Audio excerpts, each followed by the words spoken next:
UDF ഭരണത്തിലെത്തിയാൽ Jamaat-e Islami ആഭ്യന്തര വകുപ്പ് ഭരിക്കുമെന്നും Marad ആവർത്തിക്കുമെന്നുമുള്ള AK ബാലന്റെ പ്രസ്താവന തള്ളി CPM. പാർട്ടിക്ക് പറയാനുള്ളത് പാർട്ടി പറയുമെന്ന് സംസ്ഥാന സെക്രട്ടറി MV ഗോവിന്ദൻ പറഞ്ഞു. വിവാദങ്ങളല്ല, രാഷ്ട്രീയമാണ് ചർച്ച ചെയ്യേണ്ടതെന്ന് മന്ത്രി മുഹമ്മദ് റിയാസ് പ്രതികരിച്ചു.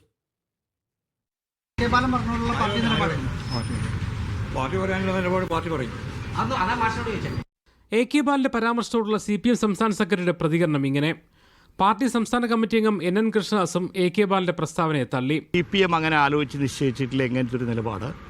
LDFനും അങ്ങനത്തെ ഒരു നിലപാടില്ല. AK ബാലൻ എന്തിനാ അങ്ങനെ പറഞ്ഞതെന്നുള്ളത് അറിയില്ല. RSS ജമാഅത്തെ ഇസ്ലാമി സമീകരണത്തിൽ കൃഷ്ണദാസ് തള്ളുന്നു.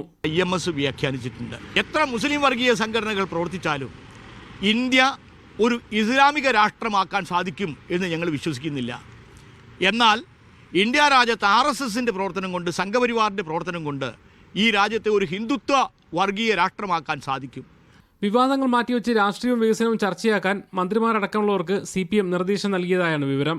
പൊതുവെ വികസനം ജനങ്ങളിലെത്തിക്കാനും പൊതുരാഷ്ട്രീയം പൊതുവെ നല്ല സംവാദത്തോടു കൂടി അവതരിപ്പിച്ച് മുന്നോട്ട് പോകാനാണ് ഞങ്ങൾ തീരുമാനിച്ചിട്ടുള്ളത്. ജമാഅത്തെ ഇസ്ലാമി മാറാട് വിവാദ പരാമർശങ്ങൾ തിരിച്ചടിയായെന്ന് വിലയിരുത്തിയ CPM അത്തരം ചർച്ചകൾ ഒഴിവാക്കാനും നിർദ്ദേശം നൽകിയെന്നാണ് സൂചന.